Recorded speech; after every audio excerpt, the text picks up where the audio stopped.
proven to be a really good illustrative example in the partnership of having a permanent collaboration. In terms of early gains of reforms, Philippines has made significant progress in fiscal transparency, both in terms of disclosure of budget information as well as participation in budgetary processes. One of the elements that really stand out from the Philippines budgeting process is the citizen participatory audits, something that started way before OGP, but has expanded and intensified in the last decade. Citizen participatory audits have empowered local civil society organizations and have actually led to very tangible improvements in health and education sectors in areas where they have been implemented. However, as we know from the current context surrounding the budget process in the country, embedding openness into broader public financial management reform remains essential. And there is more room for closer dialogue between civil society and the government to ensure oversight and participation in the budget process. Another sector with significant gains in transparency has been the extractives.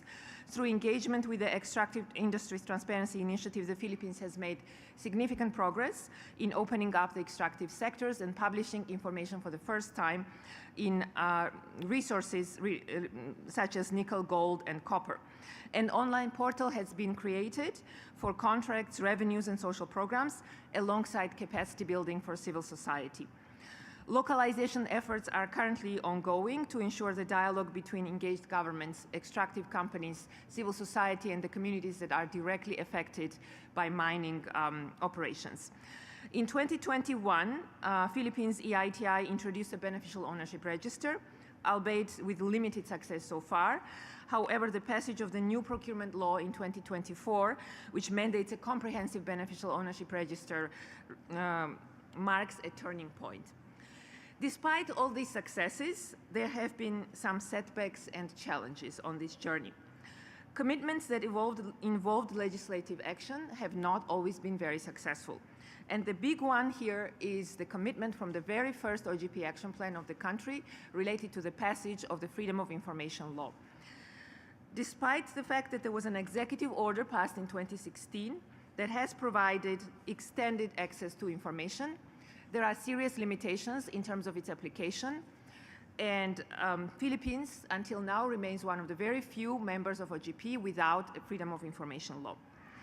Last but not least, there have been some missed opportunities for sectors that are critical to the country that could definitely benefit from more participatory and transparent approaches, but haven't necessarily been covered by the OGP action plans. And that sector is energy, when it comes to climate change and energy transition. There have been no commitments made in this area in OGP action plans. Last, I would like to say that, as I said, the report, which is forthcoming, I would like to encourage everyone to look out for that report because it provides a way more comprehensive analysis of all the achievements, but also analysis of some of the challenges and factors behind them. And I would very much encourage you to take a look at that report. We are open for feedback and always look for the stories that have actually produced tangible results for the Filipino citizens. Thank you. Thank you, Tintin, for that overview of what the journey to date has been. Today, of course, the task ahead of us is to define the road ahead. And this is an opportunity to hear from our government representatives the work that is planned and ongoing, ideas from civil society on how these efforts can be strengthened further, how reforms can deliver tangible impacts, and hear from our partners ideas and inspirations from elsewhere across the region and the world that Philippines can adapt and model in its own context. So we'll do this in a few thematic clusters. We have a diverse group of speakers here today, so we'll try and do this along some clusters. First, we'll begin with anti-corruption and fiscal openness. Reforms that promote integrity and anti-corruption, as you've heard, have been a hallmark of OGP across the globe for many years, including on key areas like beneficial ownership, open contracting, and now political integrity. Building on these positive outcomes, the OGP community is now asking members to raise the bar and aim at more ambitious reforms and integrated approaches to anti-corruption. The passage of the new Government Procurement Act, as you've all heard several times today, mandates a comprehensive beneficial ownership registry, and this marks a turning point. But what else? Let us hear about where Philippines goes next in the fight against corruption. And to kick us off, I invite Bayani H. Agabin, Undersecretary of the Department of Finance. The floor is yours, sir. Thank you, Sharia. Thank you for the opportunity to participate in this important discussion. At the Department of Finance, we are championing several transformative reforms through the Philippine Extractive Industry Transparency Initiative, as stated by Tina Tin earlier, or PHEITI. One of the key reforms is subnationalizing extractive transparency and ushering participatory governance, or the Set-Up-Go. It's a commitment to the 6th OGP National Action Plan. This initiative addresses a pressing challenge in the extractive sector, ensuring that revenues from extractive industries are managed transparently and fairly, especially at the local level, before communities are impacted. We believe transparency in extractives should not rest solely on the national government. It must also involve regional and local stakeholders. And it is through Set-Up-Go that we aim to empower local governments to take more active role in tracking and utilizing revenues while giving civil society and public access to critical data to monitor these activities. In this way, we ensure that decisions and revenues benefit those most affected by mining, oil, and gas activities. And this program reflects our broader commitment to making transparency a shared responsibility. Additionally, we are advancing the beneficial ownership, again as mentioned by Tina Tin earlier, or BO transparency. It's a vital reform in our fight against corruption. And PHEITI, for the information of everyone, already maintains a beneficial owner registry. We recognize, however, that submission to this registry is currently voluntary. That's why we are now working closely with our colleague, the Securities and Exchange Commission, to establish a data sharing agreement. We are almost at the finish line of this effort. Hopefully, this will make it easier to collect beneficial ownership data. And while we have made progress publishing this data, it still requires waivers from companies. And so we will continue our effort to ensure that more extractive companies disclose the real and beneficial owners, a crucial step in addressing conflict of interest, corruption, and hidden ownership structures. I have 40 seconds. Another significant reform is that we are advancing the enhanced fiscal regime for large-scale mining, which was recently approved by the Senate on the third reading and on final approval this coming Monday. This bill contains provisions to strengthen transparency and accountability in the mining sector and will significantly impact the future work of PHEITI. The new regime also standardizes fiscal structures for both mineral production sharing agreements and financial and technical assistance agreements, or FTAs. It simplifies and consolidates tax reporting to make it more consistent. And it also gives the monitoring and auditing functions to agencies like our Bureau of Internal Revenue and the Bureau of Customs to examine mineral sales and exports. Mining companies will be required to disclose key documents such as assay reports, sales agreements, integrated financial reports. These measures will improve the quality and reliability of extractive data to the public. Thank you. Thank you, Yusek. Thank you for raising those important points of ensuring that critical data sets are available to local communities, not just at the national level, but also at the local level, and also the significance of moving from voluntary disclosures to mandatory disclosures down the line. Let me move then next to the Security and Exchange Commission, closely involved in the beneficial ownership transparency work, Commissioner McGill Bryant Fernandez. The floor is yours. Thank you, Chair Shreya. And in the interest of time, I do away with the usual pleasantries and just express good afternoon to everyone, and happy to see familiar faces around the table. And it's an honor to represent Chair Aquino in this forum and be able to share the initiatives of the Commission in this space. As the overseer of the Philippine corporate sector, the Securities and Exchange Commission Philippines has taken significant strides in institutionalizing a robust framework for beneficial ownership disclosure in line with international standards and the open ownership principles. Consistent with the FATF guidance and invoking and optimizing our powers under the revised Corporation Code, the reporting threshold for all companies registered under the SEC prevents ownership and control structures from being exploited to mask illicit activities. Leveraging collaboration to facilitate access to information and effective enforcement. In partnership with the Asian Development Bank, we aim to launch this year, 2025, a new beneficial ownership registry to improve real-time tracking and compliance monitoring. We continue to engage law enforcement agencies and competent authorities, mainstreaming the value of beneficial ownership in government operations. To date, we have 21 data sharing agreements, including one with the Government Procurement Policy Board, or GPPB, which was instrumental in the inclusion of beneficial ownership in the new Government Procurement Act. I'm also looking forward to the new DSA that we will be signing soon with the Department of Finance. Building on this, we hope not only to strengthen our interagency collaborations, but also to expand DSAs with foreign regulators to combat cross-border financial crimes. Likewise, we're working closely with the United Nations Office on Drugs and Crime and the Open Ownership for a comprehensive policy review on beneficial ownership, which includes, among others, a possible proposal for a beneficial ownership bill. Finally, digitalization has been at the core of our transparency efforts in the Commission.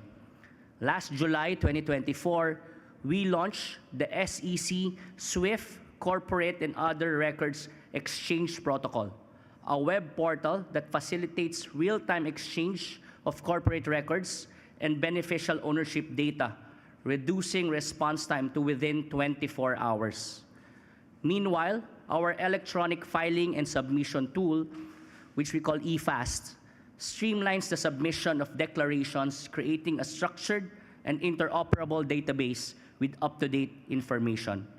With all these initiatives, we trust that we have demonstrated the SEC's commitment to advancing a whole of government and whole of society approach, capitalizing on policies, partnerships, and digitalization to drive lasting open ownership reforms.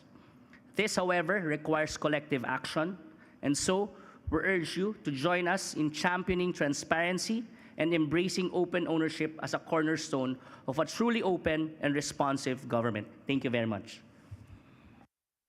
Thank you, Commissioner. Philippines joins 40 other OGP member countries now working on beneficial ownership transparency, and I hope you will take advantage of a platform of peers whose experiences you can learn from in doing so. Let me now turn to Attorney Jen, Executive Director from the Procurement Service, Department of Budget and Management. A lot has been said about the procurement reforms. Perhaps you'd like to tell us where your ambitions lie going forward. Attorney Jen. Yes, hello, good afternoon, everyone. Well, I am from the Procurement Service Department of Budget and Management, and if you happen to attend the plenary this morning with a lot of the procurement reform initiatives that were announced this morning are part of our operations in the PSDBM, so there's really a lot of pressure with our office right now. So just to give a little context how we came up with a transformative agenda in our office. Those who are from the Philippines here, participants from the Philippines here, it's of public knowledge that the PSDBM has been in the heart of controversies just 3 years or 2 years ago, and this is because of the PPE contracts during the COVID-19 pandemic that were purchased by PSDBM, and also the controversies around the procurement of the laptops for learning institutions. So when we came in this office in 2022, so I was part of the new management who inherited actually all of these concerns and issues. We really needed to issue transformative agenda or drastic reforms in our office. So we looked at enhancing transparency of the procurement process and openness of the procurement process in order to regain the trust of our clients and in order to regain the trust of the public. So actually, in 2023, that was an opportunity for us we took the opportunity of applying with the LIFT Accelerator program of the Open Contracting Partnership. It's a program where we applied in partnership with a civil society organization to look at our internal process, basically to help us look at the core issues in resolving value for money, competition, and our service delivery to our client agencies. We were part of the 150 applications worldwide, and we were fortunate to obtain the grant. Out of the 150 applications, we're one of the 10 who luckily made it and obtained the grant for that support. So through the LIFT project, we were able, our partner civil society organization was able to confirm that there is worth in having a central procuring agency like PSDBM. And they were able to confirm that we generate a lot of savings for the government. It's around 711 million pesos for the 40 CSE or common use supplies and equipment that we procured on that year. So because we were also under the leadership of Secretary Mina Pangandaman, our staunch supporter, PSDBM was made part of the DBM group that worked on the amendments of the decades-old procurement law. And in working on the amendment of the procurement law, which turned into the new Government Procurement Act that was signed by the President last year. So my time is up. There's a lot. We were able to put in a lot of transparency measures and tools under the law where PSDBM and PhilJEPs as the central electronic portal will be part of. So just to share with you and enumerate what are these features, there is to operationalize the principles of access to procurement-related information in accordance with open contracting parties, to operationalize the principle of participatory procurement through public monitoring, to disclose beneficial ownership. We have an upcoming DSA also with the SEC because the data on merchants registration is with us, with PhilJEPs. To operationalize systems interconnectivity for efficiency of verifying the eligibility documents of the bidders, and the use of e-commerce platforms for efficiency in public procurement. So that's all. Thank you, Attorney Jen. I know the 2 minutes are not enough, perhaps, to lay out all the dimensions of the new Procurement Act, but I'm sure we'll hear more from you in the years to come. And congratulations once again on being the first challenger from the Philippines to have entered the OpenGov Challenge. I'll turn next to Lionel Taganganko, Managing Director for Program Strategy from the VSOLVE Foundation. We often find that whenever we talk to PSDBM, we also talk to VSOLVE Foundation, and that speaks to the strong partnership you have. So, Lionel, floor is yours. Good afternoon. Big shout out to PS and Open Contracting Partnership, our partners in improving public procurement. So we're the CSO that Director Jen mentioned. And yes, indeed, it's an inspiring, transformative story at PS. Just a few years ago, they're at the center of scandal and at the brink of abolition with the leadership of Sec Mina, ED Dennis, ED Jen, and of course, the dedicated career public servants. They're turning things around. So yeah, so we independently analyzed PSS performance and found that in 2023 alone, it saved Filipinos at least 711 million pesos, or 32% savings versus retail prices, which is huge, by bulk buying supplies for government agencies. We also found that savings versus the government budget were 5 times higher when multiple bidders participated versus just one bidder, showing the importance of competition. And to foster more competition, we recommended steps to lower barriers for new firms to bid. And our paper is available on the OCP website. Looking forward, I'd like to propose 2 big focus areas to build on this momentum. First, open the national budget process to greater public participation, especially over the setting of macro fiscal targets, budget strategy, and throughout the legislative process. While the Philippines ranks high on budget transparency indicators, meaningful influence over the budget remains limited, as we know. We found it impossible to get documents during bicameral deliberations. Congress, as we all know, inserted hundreds of billions of pesos in public works projects removed from well-programmed education, health, and social services without public knowledge nor scrutiny. A low-hanging fruit for the executive branch is including civil society in DBCC meetings and the DBM's technical budget hearings with government agencies, as was practiced a few years ago. And there are ways to do it efficiently and effectively. This way, come budget season in Congress, the executive branch will be able to present and defend a development strategy and a budget that already have the buy-in from civil society and even business groups. Congress should also commit to opening the BICAM list of projects before the budget bill is passed. And the truth is, public trust in budget legislation is broken, and it must be restored. Second, open infrastructure and local government contracts with the goal of designing reforms to reduce corruption. Anti-corruption groups have flagged that corruption in local infrastructure is rampant. According to Baguio City Mayor Benjamin Magalong, approved budgets are allegedly padded to fund kickbacks at nearly 70% of contract amount. And these happen in the agency receiving 17% of the national budget, allegedly. And we're hopeful that with the passage of the NGPA, the open contracting reforms, BO reforms that we're pushing through PhilJEPS and GPPB, we'll be able to weaken these systems of corruption. To understand if and how the new law can improve the things that we want to see, we need to set up a good monitoring, evaluation, and research program that includes independent researchers, journalists, and civil society monitors. And we at WeSolve are excited to do our part as co-commitment holders of the government under the OGC, or Open Government Challenge, to set up this program and to open up contracting data through PhilJEPS, among others.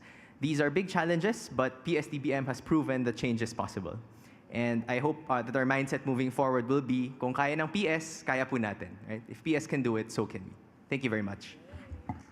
Thank you, Lionel, for that call to action and for that important reminder that it's important for these initiatives to go beyond the executive, to include all branches of government, but also ending with that message of hope that if you can build back trust from a place where it's broken. So with that, let me move to some of our partners who can give us inspiration for where Philippines can learn from as you bring insights from your work, not just here in the Philippines, but also elsewhere in the region. Let me first go to Bernadine Ferns, Head of Sustainability and Infrastructure, Open Contracting Partnership. Bernadine, the floor is yours. Many thanks, Shreya, and hello, everyone. It's such a delight to be here. So for those of you who might be new to open contracting, you've heard it mentioned a lot today. I'll give you a quick primer on what it's all about. Essentially, open contracting is about transformation. It's about using the power of open data through a collaborative approach to deliver better outcomes from public procurement. And why is this important? It's important because there's $13 trillion that are being spent on public contracts all over the world every year. And there's a lot of leakage that comes with that. It's not always corruption, it's sometimes inefficiency, mismanagement. And what we've been working on is really trying to find ways to do procurement better. And so here in the Philippines, you've already heard from Edie Jen and Lai, our partners here, first through the Live Philippines project, but surely going from strength to strength and beyond, some of the work that we've already been doing here. What struck me from this partnership that we've had here in the Philippines is, first of all, the government-civil society partnership, which has been really, really effective. I've also heard a lot of talk here about data publication or sharing of data, but what's really key and what we're hearing repeatedly from PS is that obviously publishing is not important, we have to use it. And we're really looking forward to how we can continue to support that process, for example, through our red flags methodology or OCDS use case indicators. So again, I applaud the Live Philippines team and look forward to the next steps. Now, moving on to some of our other exciting projects in the region, I'll touch briefly on two projects. So the first is in Indonesia, where we have a great partnership with Indonesia Corruption Watch and LKPP, the National Procurement Service, where we're doing lots of really innovative things. So obviously, we're publishing data in the open contracting data standard format. We've applied our analytics, the red flags methodology that I talked about, and other indicators so that you can easily automate analysis to test for efficiency, to test for competitiveness, to test for value for money. But what's really cool there is that we're helping to improve internal supervision and oversight. So we're working with government auditors via Indonesia Corruption Watch to empower auditors to use data to improve their supervision function. And that has proved to be really effective. We're seeing now that auditors are scrutinizing or looking at issues, more cases than ever before. We're seeing that they're responding to complaints quicker than ever before, an average 77 days faster, and we're seeing that as an upward trend. Now, the second case study I'll touch on very quickly is in India, where we're using procurement data to join up with other data sets, so climate, weather data, vulnerability data, looking at poverty, age, gender, to help the government decision makers to improve flood procurement so that the poorest and most vulnerable people are better protected from the worst effects of our changing climate. And what we're seeing there is that disaster allocation funds are now going to the most vulnerable districts. And in fact, in the last state disaster relief fund allocation in the state of Assam in 2023, 95% of the budget approvals went to the top 10 vulnerable districts. And if you're interested in all of this, come along to our session tomorrow at 2:30 in the Grand Pavilion. Back to you, Shreya. Thanks, Ben, for the plug for the session, but also for the inspiring examples that Philippines can learn from. An important reminder there is, as we talk about the importance of procurement and other data for saving lives and for the people, there's also good business sense. There's good decision-making that can be enabled with the availability of this data. So I hope Philippines will learn from the examples from Indonesia and India that you shared. Let me turn next to Emily Manuel, Regional Manager for Open Ownership, which has also been mentioned in this conversation. Emily, floor is yours. Thank you so much, Ray. It's nice to be in a table with a group of friends.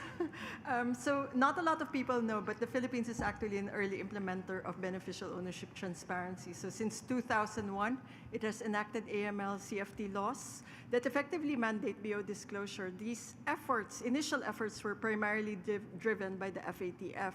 At the helm of these reforms is the SEC, which has managed to improve BO declaration compliance through key initiatives, which has already been mentioned by the Honorable Commissioner. These include the enactment of amnesty programs, strengthening of sanctions, and at present, the development of a central BO register and entering into data sharing agreements. We at Open Ownership believe, though, that data use is where we see the true impact of these reforms.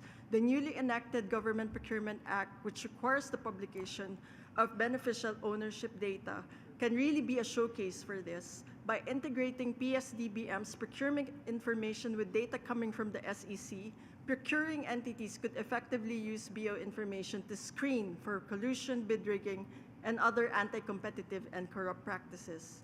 The use of BO data for these purposes should be the end goal for these initiatives, not data collection. Though its collection has primarily been triggered by FATF, the goal should be to enable government agencies to use this data effectively to produce real impact and achieve policy goals. We see growing momentum around this regionally. In August of last year, 8 countries, including the Philippines, in Southeast Asia, gathered for the first time to share insights into good practices and innovative approaches for the use of BO data for the recovery and return of stolen assets.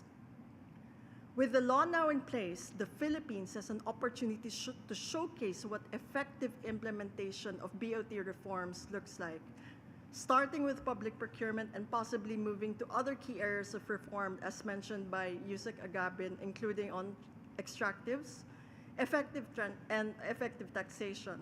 The Philippines has an opportunity to not only be a regional leader, but a world leader in how BO data is used in public procurement. How do we achieve this? First, let's explore how best to integrate the use of BO data in existing work processes in various key agencies in government. 2, develop the necessary digital infrastructure, including the use of data standards to ensure interoperability of these systems. 3rd, build the capacity of those who will be providing and using this data. 4th, provide those agencies such as the SEC, PSDBM, GPPB, tasked to implement this initiative with the necessary mandate, resources, and capacity. And 5th, forge stronger collaboration with stakeholders, including the private sector and civil society. Open Ownership is committed to supporting the Philippine government in achieving these aims. In addition to our ongoing support to the SEC, we are also supporting procurement authorities currently in Kenya, Zambia, and Chile to enable the use of BO data in public tenders. By leveraging our experience and expertise, we hope that this collaboration would help the Philippines achieve its integrity and anti-corruption strategies. We also hope that in the near future, we will be able to showcase your achievements to the rest of the world. Thank you. Thank you, Emily, once again for showing what a global effort this truly is and the the wonderful collaborations that open ownership has here with stakeholders here in the Philippines and elsewhere in taking what's been a long journey, as you said, started a while ago, to its next step. I'm going to switch tacks a little bit. I have some time reminders from the room. I'll come back to you, Evelyn, shortly, but let's turn first to something that has been mentioned over the course of the conversation so far, issues of energy transition and climate change. We know that Philippines is one of the most vulnerable countries, the third most vulnerable country to climate change, according to the World Risk Report, with serious impacts on increased frequency of natural disasters, threats to food security, and public health risks. We also know there are efforts underway to ensure that the energy transition not only takes place, but that it is just. So we turn now to understanding what policies are being undertaken right now, what policies and programs are being put in place to ensure that the efforts to combat climate change and ensure a just energy transition is being done in a transparent and participatory way. So I'll go first to Secretary Rafael Lotila from the Department of Energy. Secretary, the floor is yours. Well, thank you very much. We know that the energy transition will be driven by investments in a transparent government system. And the renewable energy has been identified as a priority of this administration to achieve 35% of the energy mix by 2030 and 50% by 2050. And the Philippine Energy Plan, which is from 2023 to 2050, specifies that achieving the clean energy scenario necessitates substantial investments of some 28 trillion pesos under the Clean Energy Scenario 1 and 31 trillion under Clean Energy Scenario 2. I therefore take strong exception to the statement that the Philippines has no climate change or no energy action plans. What if that statement is related to the absence of a net zero commitment, and the Philippines is the only country in ASEAN that has not made a net zero commitment? That is because the Philippine commitment is to reduce greenhouse gas is not all unconditional. It is premised on external resources being made available to pave the way for a just and fair transition. In the case of the Philippines, our energy sector is unsubsidized, unlike many of our neighbors and in other countries where the subsidy is between 30 to even as high as 80% given to the energy sector. So, since more than 2 decades ago, the Philippines has the distinction of having the second highest power rates in the ASEAN region. And therefore, if we are going to fund this transition fully from the resources available to our people, then we will be making life worse for them. And that will be unjust. Now, there are things, however, that we on our own can do, and we are doing. And among them, we have had initiatives like the Energy Virtual One-Stop Shop system introduced by Congress, which allows a fast-track implementation of new energy projects, paperless and electronic application, which are all time-bound. And we have in the upstream sector, as Undersecretary Agabin has pointed out, our commitment to support the extractive industry's transparency initiative is there, and we will continue with that. In the upstream sector, we have issued a policy which provides stakeholders with free access to declassified petroleum data to spur exploration activities in the country, which may potentially provide new discoveries of gas fields that are needed as a transition fuel to support renewable energy. Now, the Green Energy Auction Program, of which 3 are going to be conducted in 2025, are in support of our renewable energy targets. So this February 25, our Green Energy Auction for geothermal, run-of-river, impounding, and pump storage hydro is ongoing. By March, we will do the Green Energy Auction for ground-mounted solar, roof-mounted solar, floating solar, onshore wind, biomass waste to energy, and integrated renewable energy storage systems. And hopefully by the middle of this year, we will be able to have our offshore wind auctions. Now, on the transparency from the consumer side, we have the Philippine Energy Labeling Program, which promotes consumer confidence in adopting and choosing energy-efficient products. And since 2019, the number of appliances has increased so far to 8. Then we have the Vehicle Fuel Labeling Program, ensures critical data, including fuel economy ratings, that are accessible and verifiable, and empowers consumers in making informed decisions on vehicle purchase, especially for electric vehicles. So the Philippines was ranked as the second most attractive emerging market for RE investments in 2024, based on Bloomberg's Climate Scope report. And of the 1.62 trillion pesos of investments approved by the Board of Investments in 2024, 85% is for the energy, particularly renewables sector.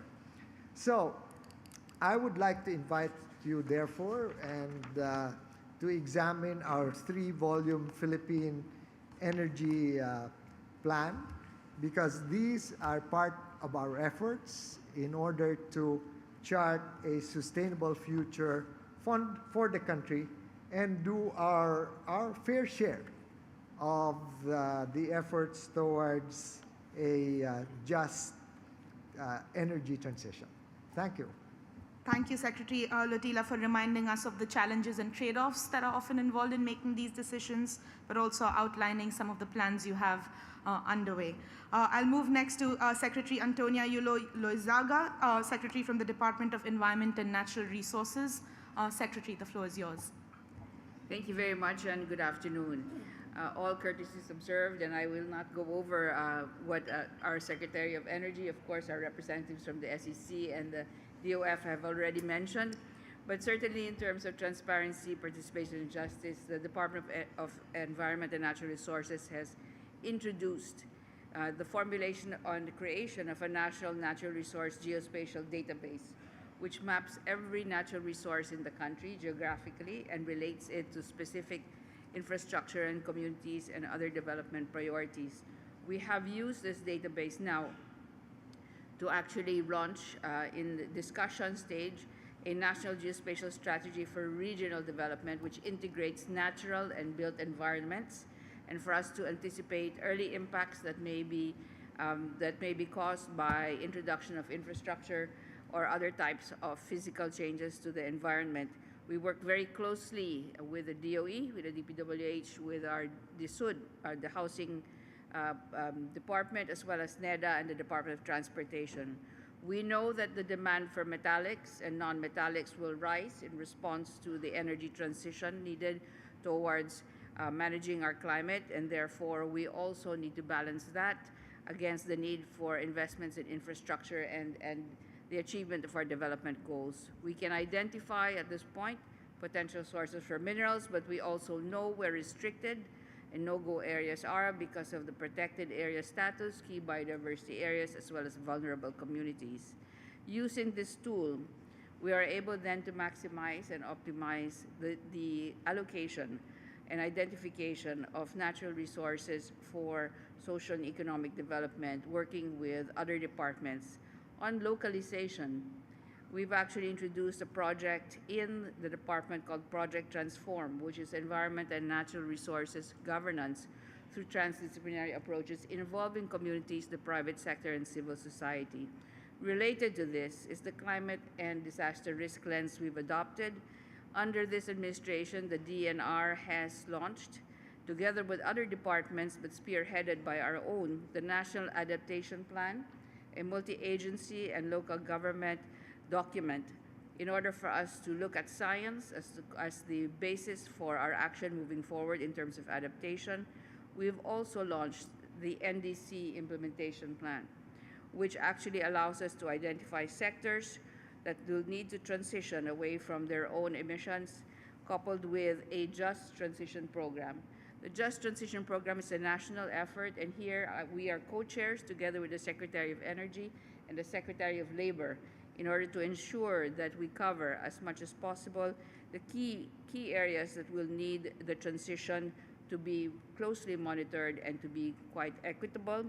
All departments, as well as civil society and private sector, academia, are part of a consultation process that will be a year-long, and we will hopefully be able to launch this document preliminarily in the next COP.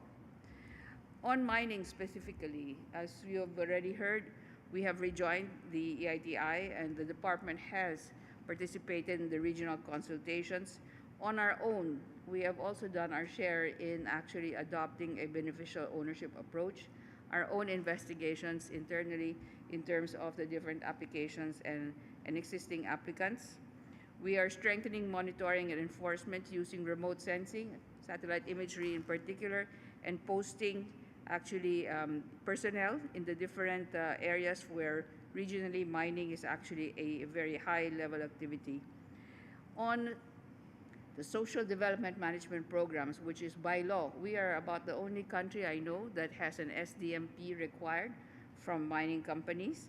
We have now launched a new department order which says that each SDMP must be linked to a specific target and goal of the SDGs. We have also developed what we call a negotiated resilience approach to the environmental compliance process, wherein they must now include their transition plan to renewable energy, their proximity to protected areas and vulnerable communities, as well as to cultural, built, and physical sites that are historically significant. We're working with companies who have agreed to our posting personnel in their particular operations areas. And now, with the MICC being actively participating in the process, together with other departments, we feel that the critical minerals policy that has been developed will be more reflective of the different environmental and social concerns that have been raised in the past. We take note of the UN Secretary General's document from the panel that he has organized on the critical energy transition minerals and the need for the respect for both social as well as environmental goals that are critical to the transition towards a net zero or a carbon neutral environment. Lastly, I would like to say that I'm grateful for the recognition that the MGB has in fact now posted the different types of information that will be available to the public regarding social programs as well as ownership and other processes that are being processed now by the Mines and Geoscience Bureau, but also our Environmental Management Bureau has been cited by the Presidential Communications Office for its freedom of information achievements. Particularly, we are the top requested and the top most responsive bureau in terms of FOI. And on that note, I'll close here. Thank you.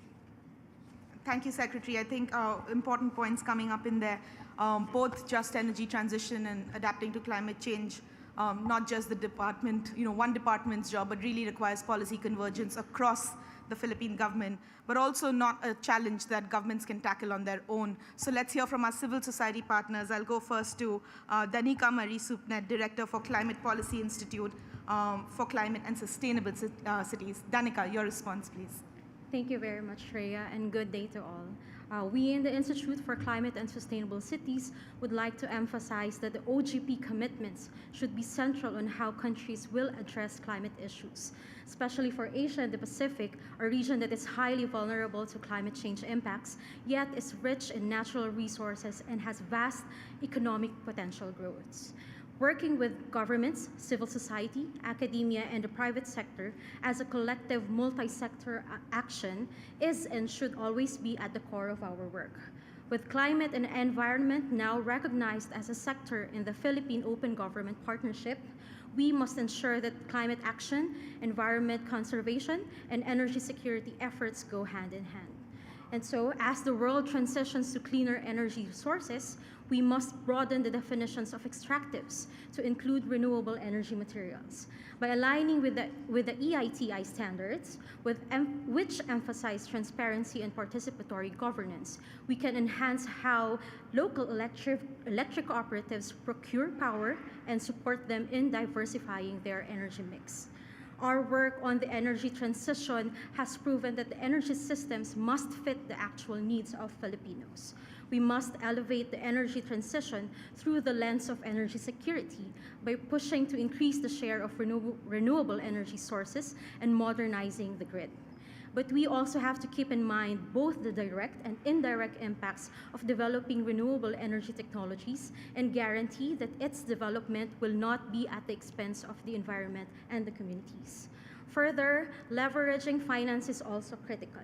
Available climate and development finance can transform to short-term goals of recovery and even long-term strategies towards resilience.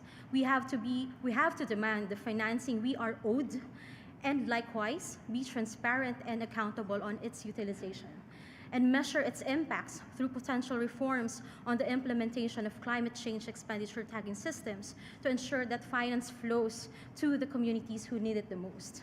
We can attest to the role of civil society's play in ensuring accountability, fairness, and inclusivity in governance approaches to climate action. Through our collective action, let's ensure that the voices and perspectives of local governments and communities are accounted for and heard. Further, maximize these spaces and ensure that these high-level discussions will translate to action. We have to monitor our commitments made and evaluate their impacts. And lastly, as our climate scientists have been saying, we are pressed for time. And so we have to work together and ensure that all sectors are empowered to act on climate. Thank you very much. Thank you, Danica, and also for raising the issues around climate financing, both ensuring that there are enough resources going towards these goals, but also ensuring the accountability, making sure the money reaches the, ultimately results in benefits for the people that will be most impacted by climate change. Staying on the topic, I'll go next to Beverly Besmanos from the Mindanao Subnational Bantay Kita group. Beverly, the floor is yours. Good afternoon. We know that the Philippines contribute to only 0.35% to global greenhouse gas emissions, yet remains among the top 3 countries in the world most vulnerable to climate change. Our communities are frontline to the world's most severe natural disasters. We also know that we are home to some of the world's largest transition mineral reserves. In 2019, an island in Mindanao, in the Philippines, remained a national leader in nickel ore production with over 4.018 billion or 69 million USD of gross outputs. 90% of these nickel ores are exported to China, Australia, Japan, and recently South Korea, where it is converted into a material for Panasonic's lithium-ion batteries for Tesla's electronic cars. Our government has projected an increase of 190 new mining projects within the next 4 years due to the increased demand for transition minerals. But how will climate-vulnerable communities in the Philippines hosting the raw materials necessary for a low-carbon future be protected? There are 495 recorded human rights violations concerning transition mineral extraction in the whole Philippines. The country was known as the deadliest place in the world to be land defenders and activists, with the mining sector being the most dangerous sector. In face of the global demand for nickel, it is critical to ensure mining accountability safeguards, proper environmental impact assessments, and responsible business conduct are put in place, which prioritize protecting host communities from impacts of the climate crisis and ensure the preservation of critical forest ecosystems, watersheds, and livelihood. In civil society working in the extractives, we continue to push for the institutionalization of the Climate Accountability Bill to establish a due diligence standard of care for extractives to be more accountable across their value chain. We call for the DILG to support the credible CSO selection process at the local level to demand an active support from the government, the Philippine EITI, to fund civil society and local communities' participation and engagement to government processes. We propose inclusion of the renewable energy sector in the Philippine EITI as large-scale energy projects have impacts to local communities. We will push for the moratorium of offshore mining, deep seabed quarrying, and deep sea mining. We push back greenwashing of large-scale extractive projects that only benefits business sectors. We call for the DENR to sign the data sharing agreement with the Securities and Exchange Commission to incorporate beneficial ownership review as part of open contracting. We also call for the subnational consultation of the newly proposed or approved for the third reading in the Senate, the proposed mining fiscal regime prior to its enactment. Thank you and good afternoon. Thank you, Beverly. I think both Danica and you highlighting the urgency of action, but suggesting a path forward. So I hope this will open up a dialogue between civil society and government in the coming days, but in the months ahead as well to move forward. Sarah, EITI has been mentioned a few times. Perhaps you'd like to enlighten the room about EITI itself and what Philippines can learn from others in the EITI family. Sarah, the floor is yours. Thank you, Shreya, and good afternoon to everyone. EITI, if you don't know us, we are the global standard for accountability and transparency in the oil, gas, and mining sectors. Philippines has been implementing the EITI standard since 2013 and recently reached the milestone of the 10th annual report, so it's as you attract more investors to your mining sector. Reporting on consultation processes and environmental impact assessments will help citizens to monitor how projects are approved, as well as environmental obligations. Ensuring citizens have access to relevant data about mining projects in their community and who benefits from them will improve public oversight and integrity of a sector that unfortunately retains a reputation for opacity and corruption in the Philippines. It will also require a degree of creativity and innovation to ensure that data is accessible and understandable to communities who are living near mining sites. We are piloting approaches in other countries using WhatsApp, billboard, posters, radio in Colombia, Ghana, and Indonesia, and we'll be able to share lessons soon for how this might be able to move forward in Philippines. As well as data, we have dialogue between government, companies, and civil society. We see that as crucial to shape the future of Philippines' transition pathways. Providing platforms for dialogue between stakeholders whose lives are directly impacted by mining is an important next step, as is building the capacity of civil society to use data and to engage in decision-making. Philippines EITI has plans and ambitions for both, as we've heard, and we see opportunities for government to ensure that these efforts for data and dialogue inform ongoing reforms in the sector. Now, these challenges sound grand, and they are grand, but they're not unique to the Philippines. They are shared among EITI implementing countries, and we are planning a dedicated peer exchange forum on energy transition later this year, so we'll be back here in Manila to support sharing of innovative EITI implementation across the region. Subnational implementation of EITI in Mongolia, systematic disclosure of extractive data in Indonesia, and beyond the region, we know that Mauritania is piloting inclusion of renewables in their EITI reporting. Trinidad and Tobago have started reporting on emissions from their extractives projects. So lots of opportunities to learn. And finally, we do need to recognize that the landscape for funding on climate and energy transition priorities is shifting. It's great to hear the government's strong commitment to EITI, together with strong coordination between partners, including the International Secretariat, This commitment will enable Philippines to position itself as a major producer of transition minerals, respond to the needs of communities, and deliver a fairer green transition. We look forward to supporting Philippines on the road ahead and to supporting the opportunities for pair exchange around the areas that I mentioned. Thank you. Thank you, Sarah, for that offer of support, those inspiring examples from around the world, but also pointing out the importance of data and dialogue feeding into decision making. We've talked about anti-corruption, we've talked about climate change and the energy transition. I'll come to you, Evelyn, because in a way, infrastructure, and especially climate resilient infrastructure, is top of everyone's minds as we talk about these issues. Tell us about COST, the Infrastructure Transparency Initiative, what you're seeing in these domains, and what examples the Philippines can learn about. Evelyn, the floor is yours. Thank you. Good afternoon, everyone. I would like to start by saying that over the years at COST, we have accumulated evidence of causes of delay in projects implementation, poor performance, mismanagement, inefficiencies, and what data is suggesting is that government and civil society should put an emphasis in the early stages of a project, meaning that we need to reinforce project preparation and appraisal. We believe that this emphasis will help then to improve project implementation and completion within timeframes and budgets. Based on our experience, we are dedicating our efforts to accelerate sustainable and resilient infrastructure.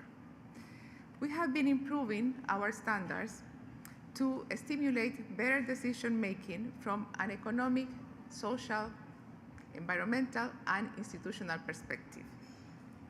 But also, we have been working on developing tools and resources to monitor climate finance investments for infrastructure, basically aiming at mitigation and adaptation to climate change to respond to the pressing challenges of our time. Our standards include a multi-stakeholder approach in which government, civil society, and the private sector discuss key policy issues and co-create solutions aiming to improving service delivery. We trust that some of our adapted tools and standards are beneficial to the successful implementation of the Digital Information for Monitoring and Evaluation project in the Philippines. The country can take inspiration from our experience globally, but just to provide some examples within the region, in Thailand, the Ministry of Finance reports savings of more than $700 million after applying the cost approach in projects with high value. And in Indonesia, we have local experience in West Lombok and Nusa Tenggara province, where the publication and the analysis of data resulted in better monitoring of the financial and physical progress of road projects. Beyond the region, our experience in Costa Rica, Colombia, and Panama could be another source of inspiration, since the focus there has been on mega projects such as metro lines, highways, rapid transit solutions, but also energy projects. All our standards, tools, and resources are freely available, but if you need technical assistance, we are very happy to provide it. Thank you. Thank you, Evelyn. I think a reminder from many of our partners that there are existing standards, and of course, these must be adapted to local contexts. But the nature of these challenges are transnational, and if we have more and more countries adopting these standards, then we have a way forward towards finding regional solutions. Let's turn now to the topic of access to information. We've talked a lot about data disclosures, all kinds of data interoperability, but underlying all of that, of course, is the fundamental issue of access to information. The public has a right to information, as you've heard through today's opening plenary. And of course, we know that here in the Philippines, absent a law and outstanding commitment from the first OGP action plan, the Philippines has issued an executive order on the freedom of information. And this executive order has been followed by the establishment of the FOI Project Management Office with permanent staffing under the Presidential Communications Office. Since then, citizens have made over 240,000 requests and counting through the e-FOI portal. But we know there's more to know. So in this round, we'll identify future actions needed on strengthening access to information in the Philippines. I first invite Emeril Redao, Senior Undersecretary from the Presidential Communications Office. Undersecretary, the floor is yours. Thank you very much. So first, I do want to say it is an honor to be sitting among such esteemed members of this forum and to hear about what we're doing in the Philippines and to also share how we're rising to the challenge of open government. Of course, transparency and accountability are at the bedrock of our governance, and President Ferdinand Marcos Jr. has actually, in his policies, emphasized both of these as key principles to ending corruption. And at the Presidential Communications Office, the Freedom of Information program has been our main vehicle for connecting citizens or making transparency directly available to them. In improving our services to provide meaningful public engagement. So in addition to what was mentioned earlier, we have in fact received in our e-FOI platforms over 240,000 requests. We have over 317,000 members now on that platform, and we do connect these members to 641 agencies across the country. That is supported by 6,000 staff across the Philippines. And so I'm happy to say we are able to process requests successfully with an average of about 8 days processing time, which is well below the recommended 15 days. We do believe that the results have spoken for themselves, at least in the infancy of this program. So we do have a 97% compliance rate with the national government agencies within the FOI program. And I believe that does demonstrate sort of the progress that we've made. But we also believe that access is actually not enough. And it's equally important to also empower the citizens to critically engage with the information that they receive, which is also why the Presidential Communications Office spearheads the Media and Information Literacy Program. This equips Filipinos with the skills to they themselves evaluate the information that they receive and to combat disinformation and misinformation, which are so rampant in online platforms today.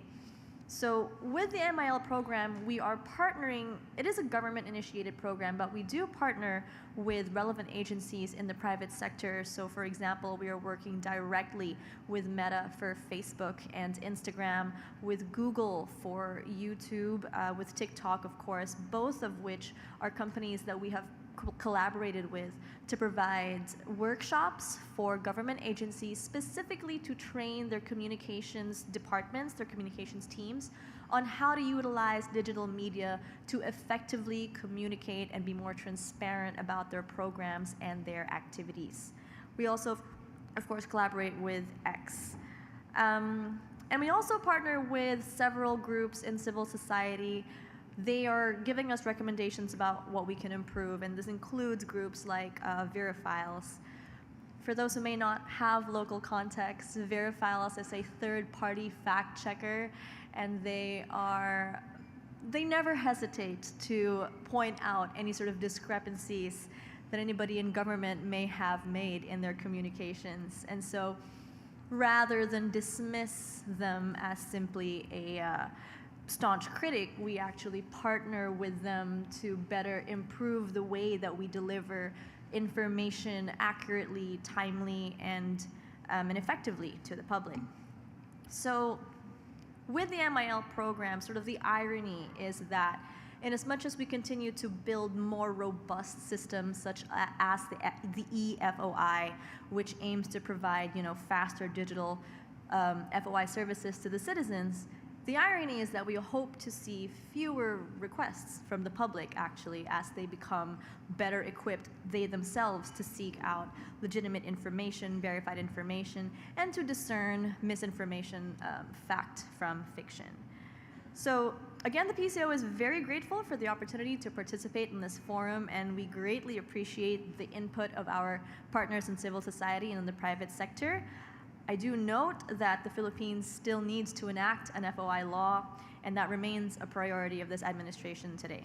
So our next steps are, of course, very clear. We are committed to continuing to strengthen public engagement and make sure that government data continues to be accessible and understandable, and to ensure that that information reaches the citizens who seek it.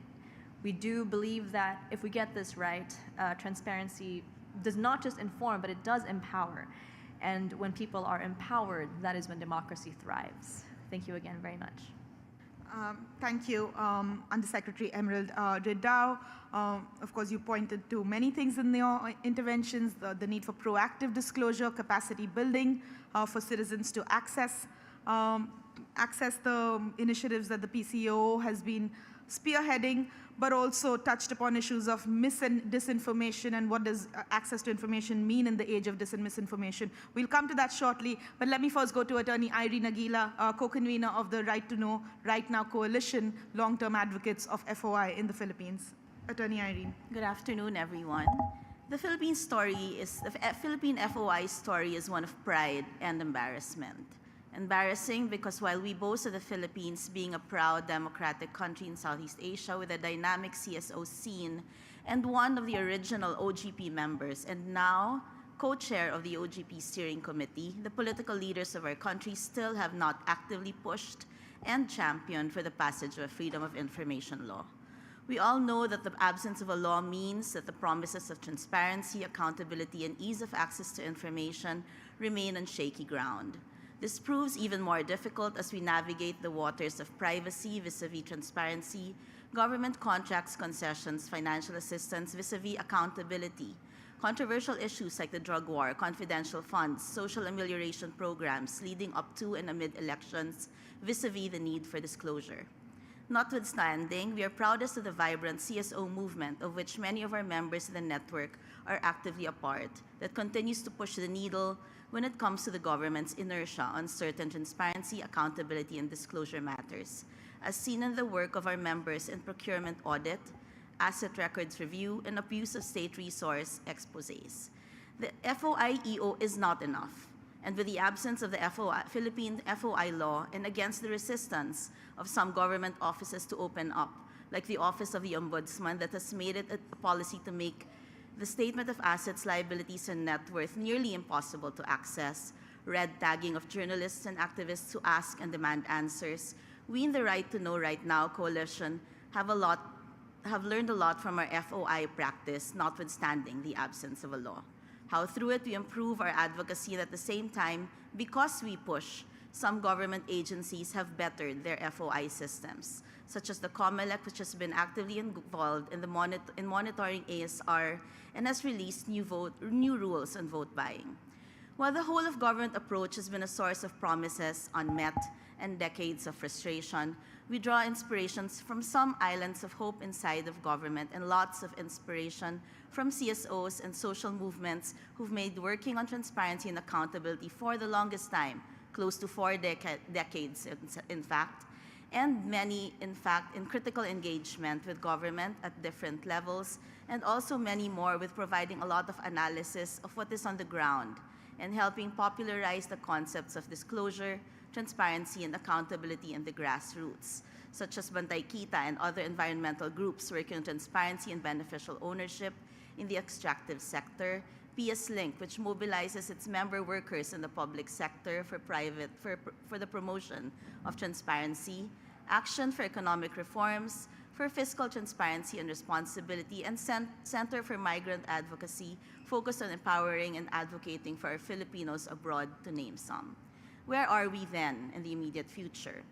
With the actual on-ground implementation of the new procurement law too early to tell, and the budget shrouded in secrecy, as seen in its growing opaqueness, like the huge increase in unprogrammed appropriations in favor of ayuda, we know too well that these are vulnerable to patronage politics and abuse.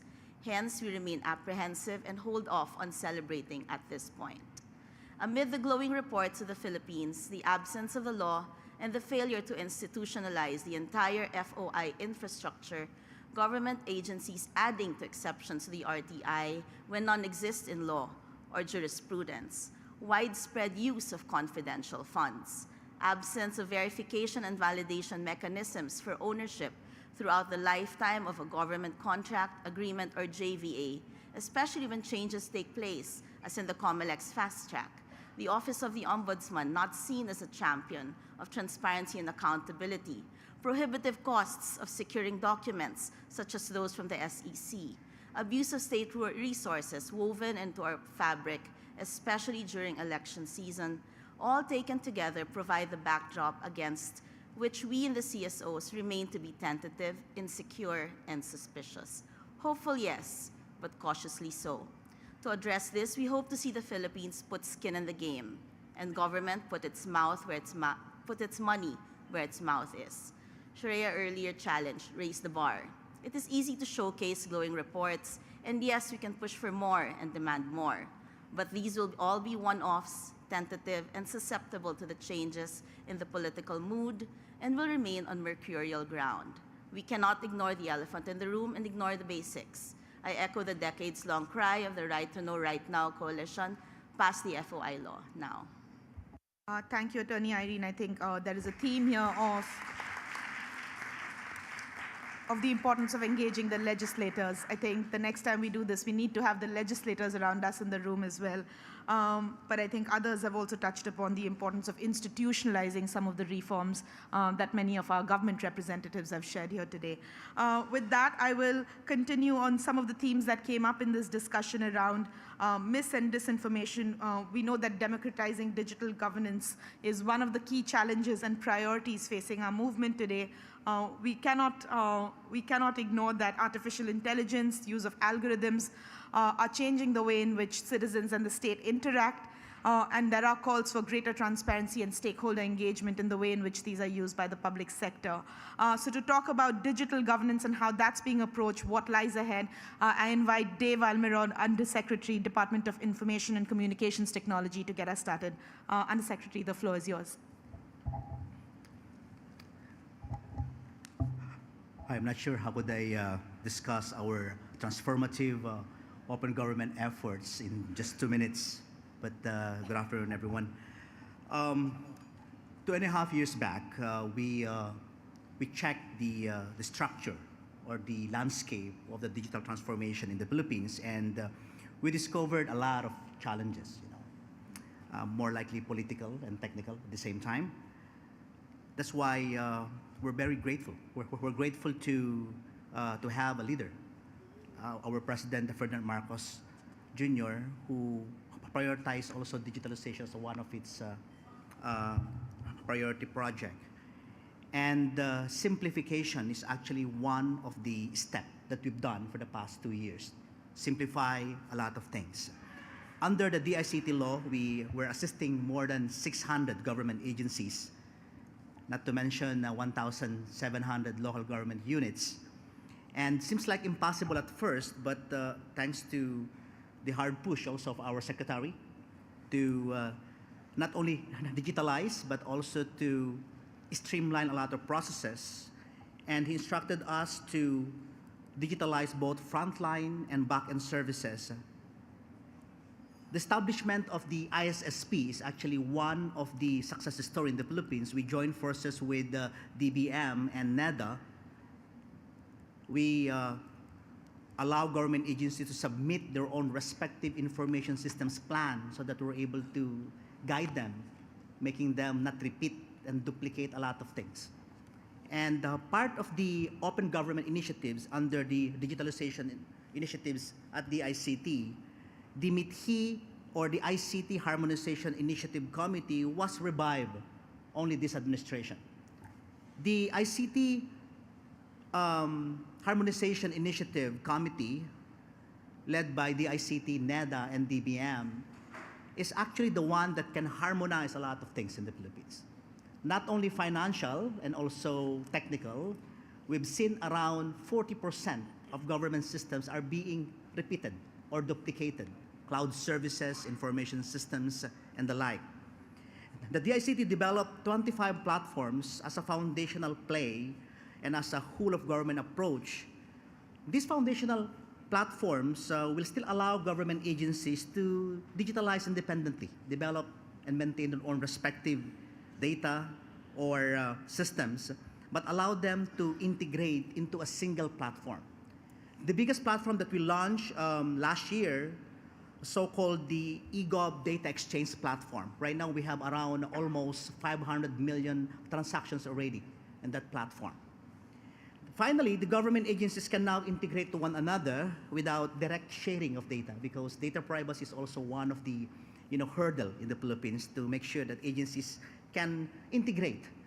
And more likely, cybersecurity is also one of the issue. The beauty of a latecomer like the Philippines, we're able to learn from a lot of countries. We interacted, capacity building with Estonia, South Korea, Singapore, and other countries. Well, we are latecomer, but we're able to use newer technology. We're able to understand and learn from their mistakes, from their successes, from their challenges.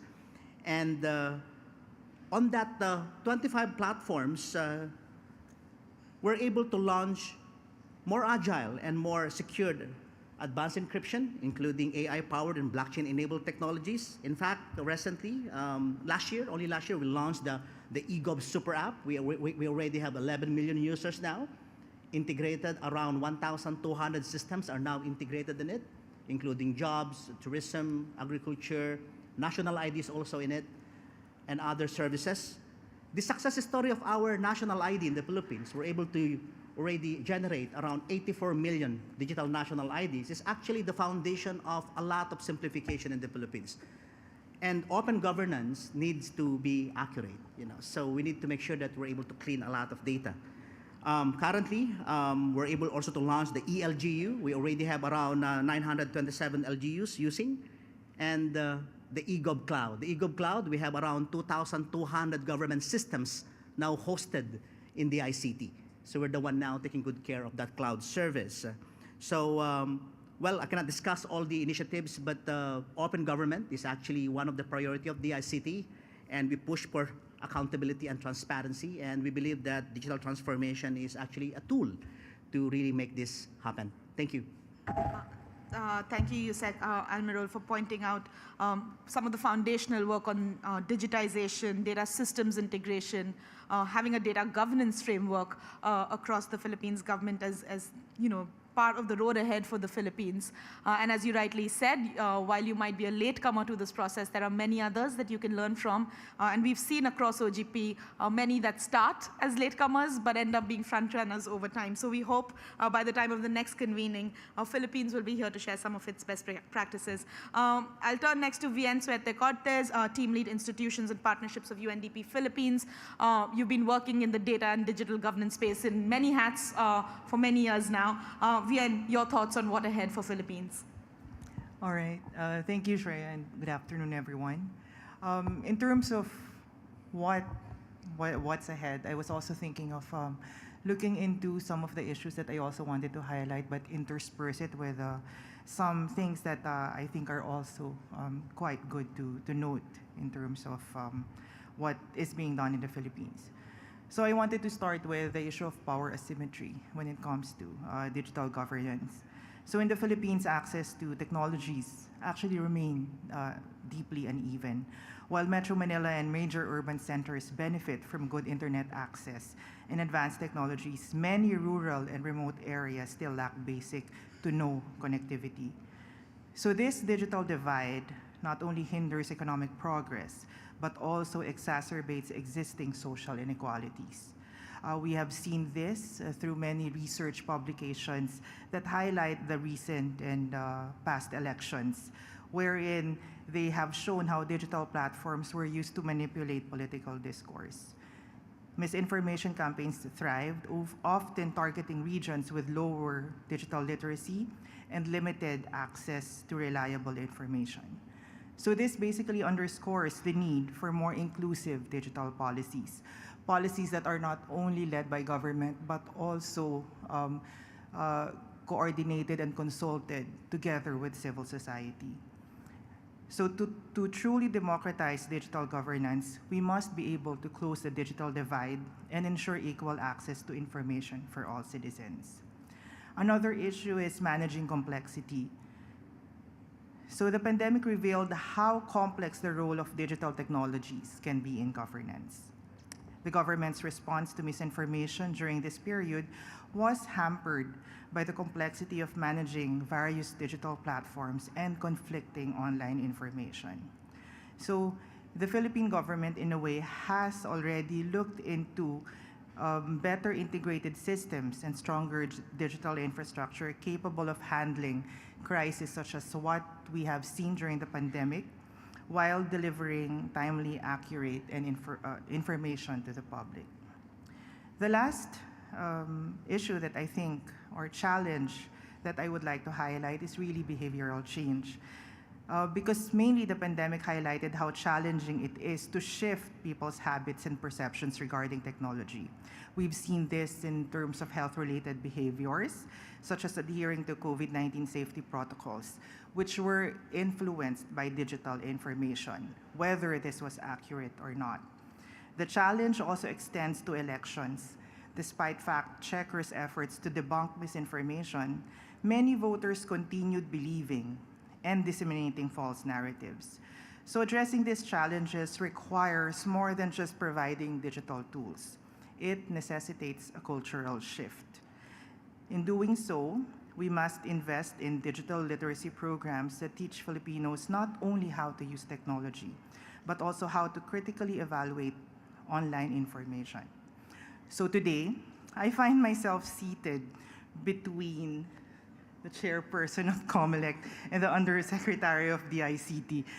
I'm not sure if this is by chance or by design, but at the same time, these are the two government agencies that UNDP is currently working with. First, to bridge the digital divide under our Free Wi-Fi for All program, wherein DICT actually signed an MOU with NCIP to bring internet access to indigenous communities. And second, of course, with the Commission on Elections, whom we are working to effect a cultural shift to address the issues of misinformation and disinformation in BARM with regards to their election process. So in doing so, we are integrating digital literacy in community spaces. So moving forward, we hope to see more government agencies working closely with civil society and the private sector to democratize digital governance by addressing these interconnected challenges so that technology can serve public good while reinforcing our democracy. Thank you. Thank you, Vian, and I can confirm it is not, it is certainly by design that you're seated between DICT and COMELEC, because these issues are deeply connected. In an age of mis and disinformation, a backdrop of political polarization and closing civic space, trust in democratic institutions is being eroded, trust in the democratic electoral processes is being eroded. So in this round, we focus on opportunities on restoring this trust, on ensuring that fundamental freedoms, not just the right at the ballot box, but freedoms of expression, of opinion, of the right to assembly can exist. But we'll start with the question of elections first and go to Chairperson George Garcia on the Commission of Elections. Chairperson Garcia, the floor is yours. Thank you very much. Good afternoon. We honestly believe in the COMELEC that the business of election is not only the business of the Commission on Elections, it is practically the business of everyone. Most recently, your Philippine Commission on Election was given an award, 4 awards internationally. It was cited as the Election Commission of the Year, therefore recognizing perhaps that we are doing something good in the Commission on Elections.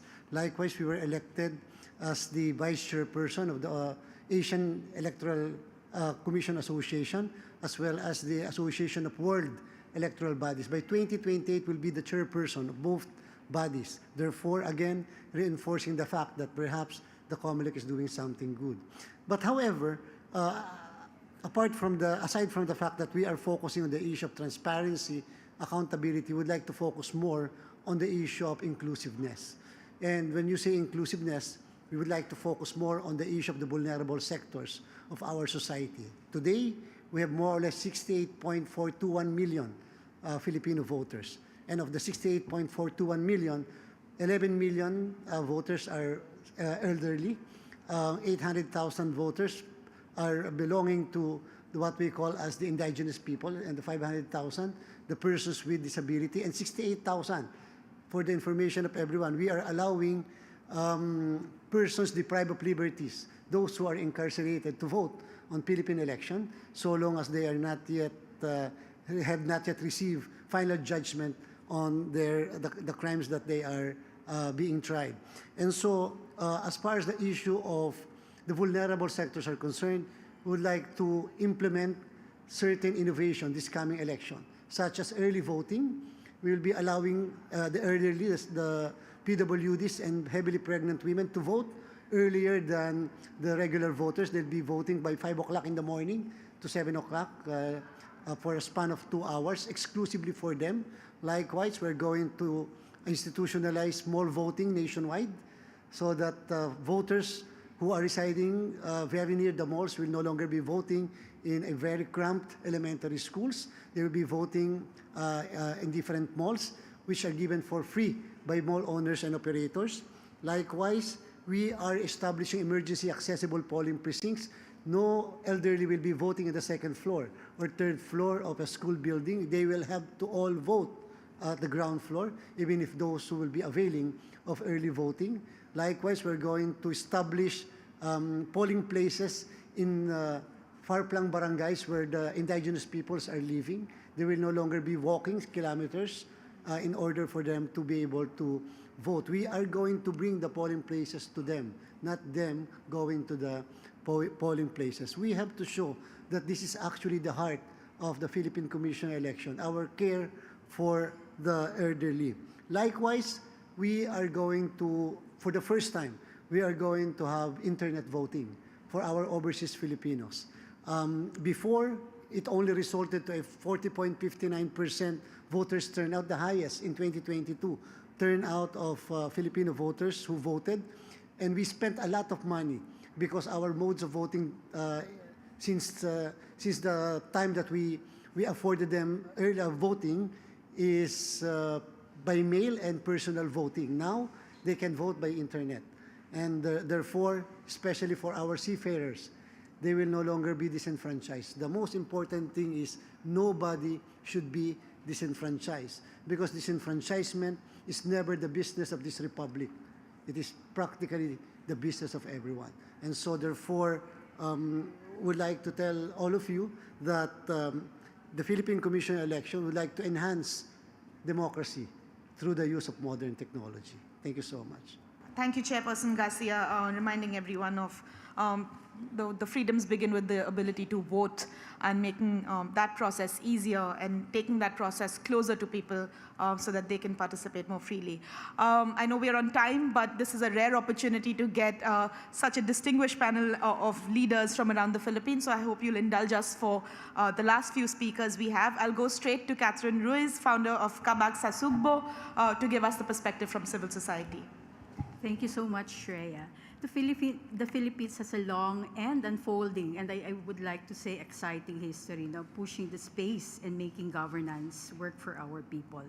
For one, 34 years ago, we passed the Local Government Code, which opened up democracy. Its foundations were democratization and decentralization. So my organization was formed to maximize the space opened by the Local Government Code and pushing and expanding the democratic space, by capacitating citizens groups for them to engage their local governments, as well as investing also in the capacity building of local governments to provide the space for their civil society organizations.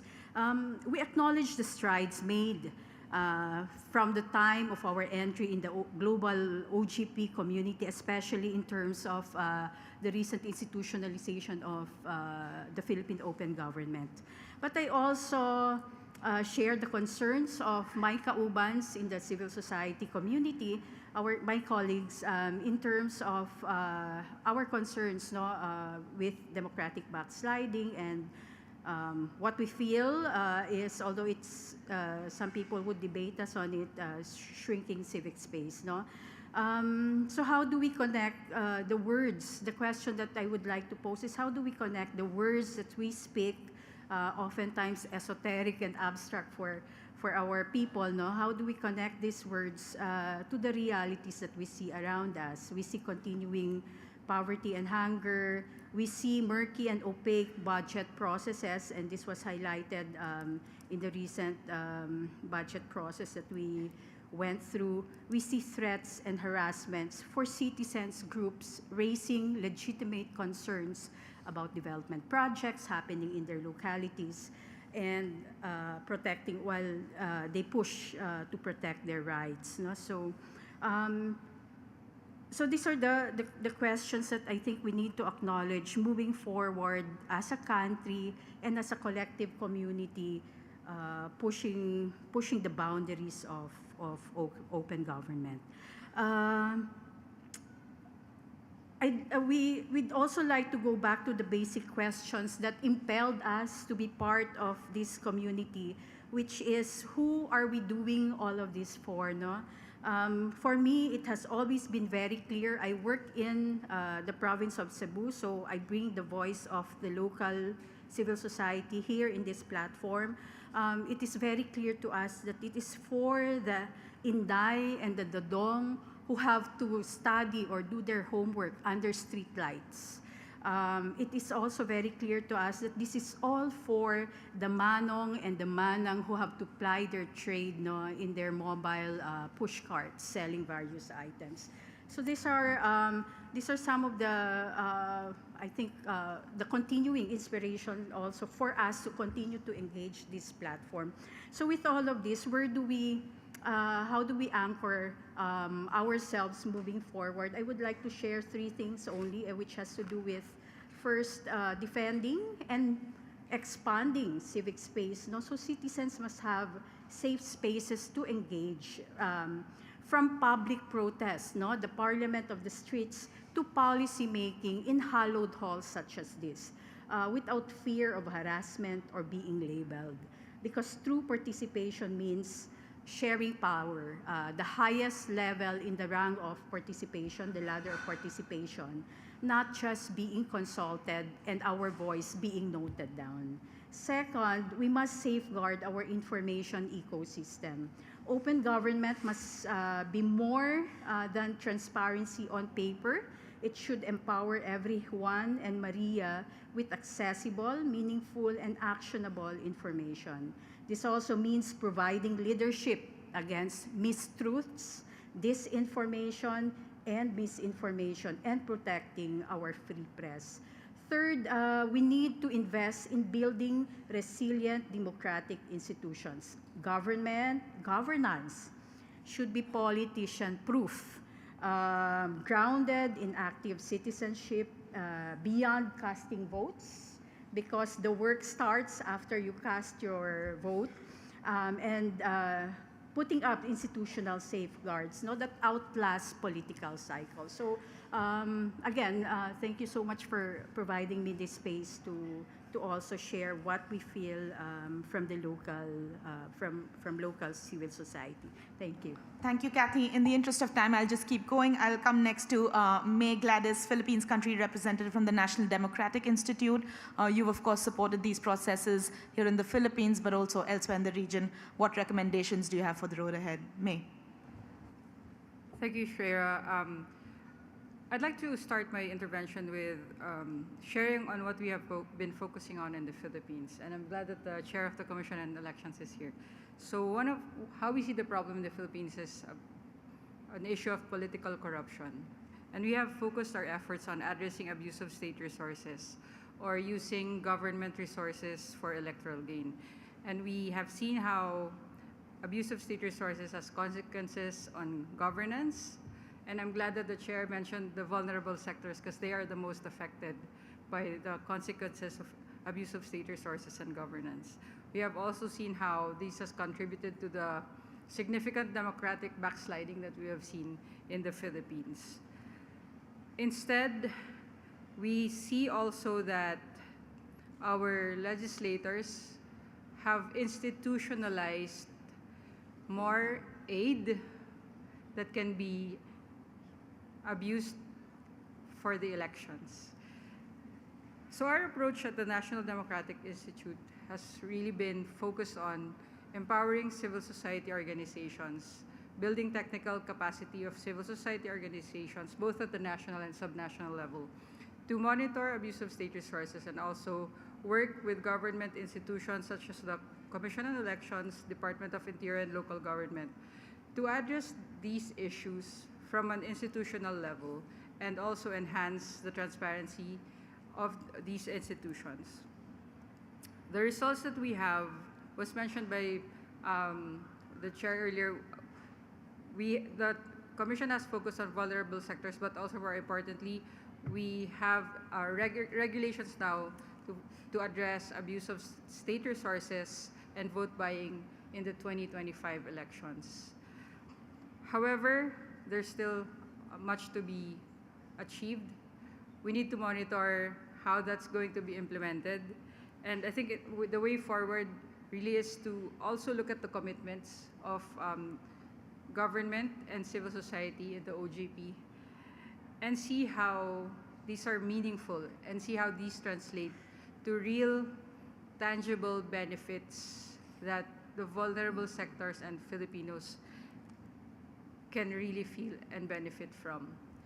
The Philippines has one of the very high voter turnout. I think it's 82.6%. That does not speak of the situation of democracy. We need to do more, and OGP is a good platform to do that. And CSO and government coming together with the private sector is the way forward. Thank you. Thank you, May. Now we are well into our coffee break, so our last round of speakers have the task before them to keep their remarks to 2 minutes, if they can. This is challenging when you have so many dimensions of open government to discuss in one roundtable, but I'm sure we'll get through to it. The question of mainstreaming open government, institutionalization of open government has come up several times. The Philippine Development Plan, of course, has created the pathway of doing so by incorporating practices of open government. So without further ado, I will go to Undersecretary Rosemary Edilon from NEDA to talk about mainstreaming practices that the NEDA is promoting. Yes, thank you very much, and we're happy to be here and proud to be members of this very esteemed panel. So just to say that NEDA has always been very active in engaging with non-government stakeholders in the performance of all our mandates, and we use several modalities, and we do it for various purposes as well. So let's say for policy analysis and policy formulation, we would do crowdsourcing, we would do a man-in-the-street interview, focus group discussions, and of course the surveys. And then for the development planning, as you mentioned earlier, we actually would hold several consultations nationwide, and we also create an advisory council that includes the private sector, the business, academia, and civil society, and this would have a bigger say on the development plans. But by far, I would say our most evolved form of open government partnership has been our stakeholders chamber for the Sustainable Development Goals. So NEDA actually has the oversight for the implementation, monitoring, evaluation of our commitment to the Sustainable Development Goals. And of course, realizing that this requires a whole of society, we established the stakeholders chambers, and right now we have about 60 members from the private sector, academia, and then civil society. So this is really to ensure collaboration, really a whole of society approach for the SDG. And let me just move on to how can this be mainstream, looking at our previous experiences. First of all, it has to be founded on mutual trust and mutual respect. So I think this is where we have really capitalized on the various engagements that we've had with non-government stakeholders, because this one results from various interconnectedness, various interactions, various exchanges, where you develop this, like I said, this mutual trust and the mutual respect. Number two, there has to be a shared vision, a common vision. And we have to go beyond objectives, beyond goals, because goals you could be at cross purposes. For instance, for let's say the private sector, for those in the business, they would be profit maximizing, we would be, something else, equity versus efficiency. And there will be cross purposes, and that will be difficult. But if you go to higher level goals, so like the SDG in this case, then you can have that greater intersection, and there could be a room for really this partnership to happen. And then, of course, there has to be this willingness to cooperate, willingness to be equal partners. And in the case of the stakeholders chambers, we actually come up with terms of reference. We actually have very regular meetings with them, and we have a venue for them to meet amongst themselves first, and then to meet with the government counterpart. And we are also very conscious in making sure that they are included in our other activities, so that they really feel that we are together in this goal of the Sustainable Development Goals. In fact, we even come up with a map, literally a map, where we map out all those where government will be there, and what sort of SDG will we be focusing on, which one, where, and then they will now tell us where they will be. And that really, is really also for making sure that we get the most bang for the buck. So moving forward, we see a lot more areas of cooperation, a lot more areas for partnership. And then I like the part of the previous speaker who mentioned that, for open government partnership to really be successful, we really need to be open so that those who are not from government, they can come in. So that's it. Thank you. Thank you, Yusek Rosemary, for the reminder that vision and willingness is important, but also how important it is to integrate the open government principles and practices in the pursuit of the SDGs, which the NEDA is championing. I'll go next to Abdullah Hussain, Deputy Minister of Finance and Budget from the Bangsamoro Autonomous Region in Muslim Mindanao. Of course, localization is a big part of the mainstreaming agenda here. Abdullah. Bismillah. Assalamu alaikum wa rahmatullahi ta'ala wa barakatuh. Good afternoon to everyone. I'll try to make this very short. For those who are not yet aware of the Bangsamoro Autonomous Region in Muslim Mindanao, a little context. The BARM is the political entity established in 2019 by virtue of Republic Act 11054, which essentially is the legislated political agreement entered into by and between the Maoist Islamic Liberation Front and the government of the Philippines for 17 long years.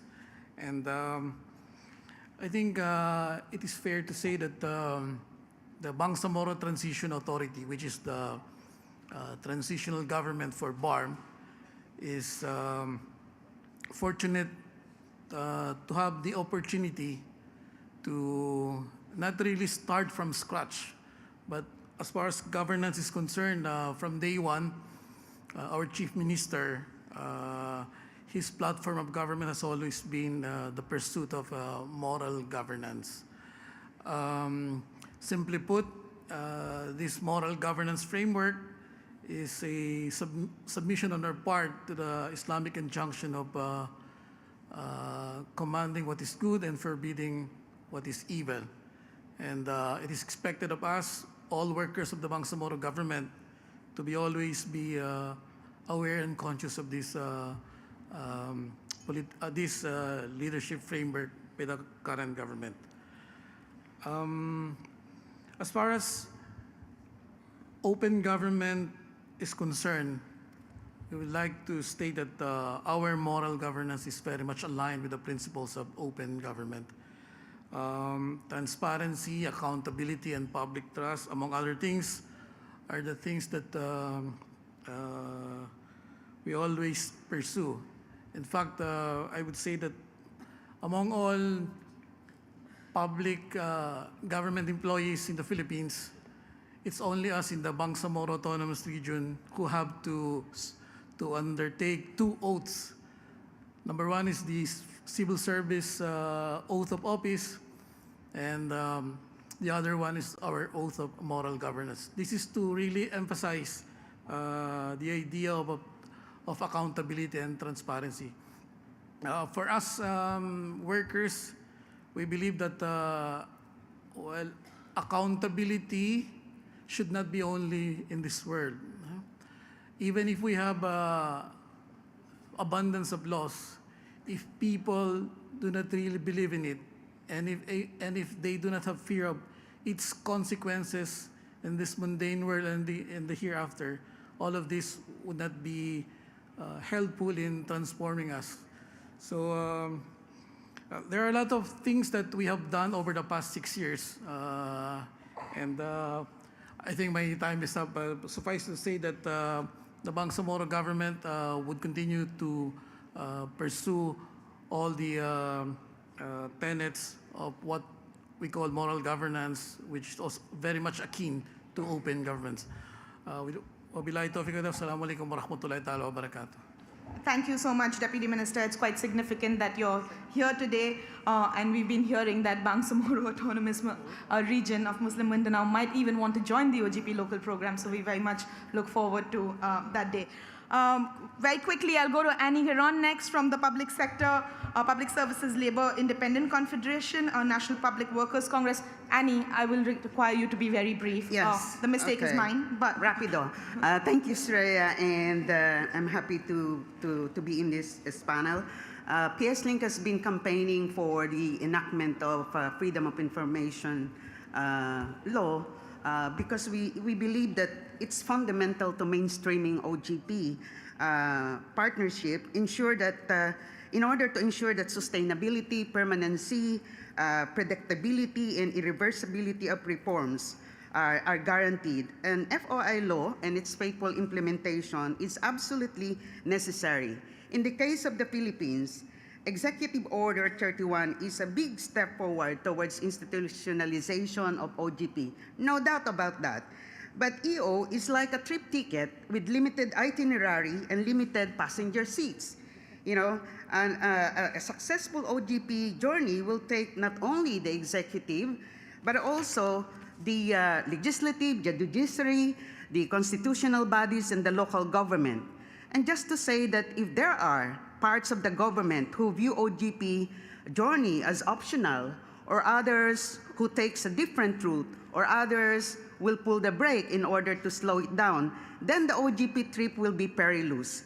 So I would like to say that from silos of OGP champions or OGP agency, an FOI law will be compelling and accelerating the OGP NAS journey from a service road, slow service road, to perhaps an expressway, even a skyway speed. And finally, for us, for trade union, an OGP-compliant government is one that respects freedom of association. The Philippines is unfortunately a country for 3 consecutive years identified as 10th worst country for workers and for trade unions. So we would like to see that an OGP-compliant government guarantees freedom of discrimination, freedom of forced labor, guarantees the constitutionally guaranteed right for security of tenure and living wage, and ensure that the workforce is free from child labor. Finally, just 2 seconds. For us, an OGP-compliant government is one that guarantees quality public service characterized by an adequately funded and focused public services. There is rule of law, employ people based on merits, roots out corruption, train staff, provides information, and consult stakeholders. And that it is a government that is rights-based and people-centered. Thank you. Thank you, Annie, for throwing that gauntlet and for taking us on a visual journey of what the difference is between having a law and not. Final word, Zalavedina's Board of Directors, Mindanao Organization for Social and Economic Progress. Again, I request you to be brief. We are now holding up possibly the next session as well, but the floor is yours. Yeah, assalamu alaikum warahmatullahi wabarakatuh. Assalamu alaikum. Mindanao Organization is based in BARM. So to start with, I would like to thank you for the invitation. We know that the Philippines is one of the most vibrant democratic nations in the world, and that embodies the civic and civil society engagement to the national government affair. We, as Mindanao Organization for Social Economic Progress, as we embark to the Open Governance Partnership that was launched in 2023 by no less than our energetic Secretary Amin Andaman from Mindanao in advocating the institutionalization of the OGP PINAS in fostering stronger partnership with the government and the CSO stakeholder is now getting into the next level. Admittedly, the principle and values of the OGP is noble, yet is still needing aggressive and more positive, forward-looking and engaging CSO in an inevitable and non-negotiable mechanism, platforms, and tools needed to establish in achieving responsive governance and future-proof leadership in facing challenges across government level and ecosystem.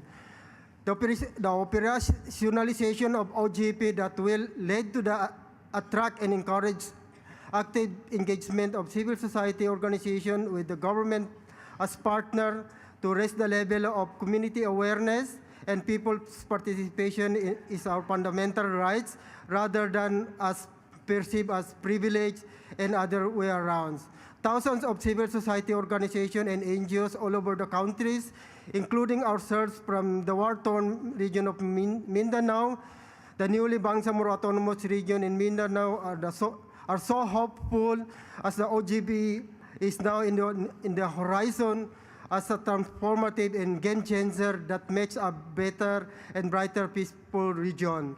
Our organization has been active member of the Regional Economic Development Council as a private sector, representing various civil society organizations, and we also have been participating in public procurement process as CSO observer, which we think as an optional just to legitimize the whole process with limited roles and lack of oversight function. In conclusion, we as CSO representative committed to continue to be more strategically relevant, dynamic, and empowering, and remain steadfast in the development frontline in the pursuit of inclusive, sustainable progress, prosperity that is reflected to our aspiration and values and culture. Wabillahi tawfiq wal hidayah. Wassalamu alaikum. Thank you so much, Zalawe. I think it was a brave endeavor to try and moderate this dialogue, but certainly not braver than all of you reformers from government, civil society, independent commissions, trying to make open government deliver results for the people here in the Philippines. There's no way I can try and summarize this very complex and multifaceted journey that has been for Philippines or the road that lies ahead. But certainly today we've seen some wonderful initiatives that are underway, some challenges to take that ambition further, and areas where there are disagreements. The point of OGP is to provide safe spaces for dialogue, and I hope you will use the remainder of this event to continue these conversations and forge the path ahead. As you do have this dialogue, I request that you do this outside the doors, because the next session is ready to take the place of all our esteemed panelists here, and we should be fair to them. Thank you, everyone. Apologies for being a terrible timekeeper, and looking forward to working with all of you in the coming months and years. Thank you.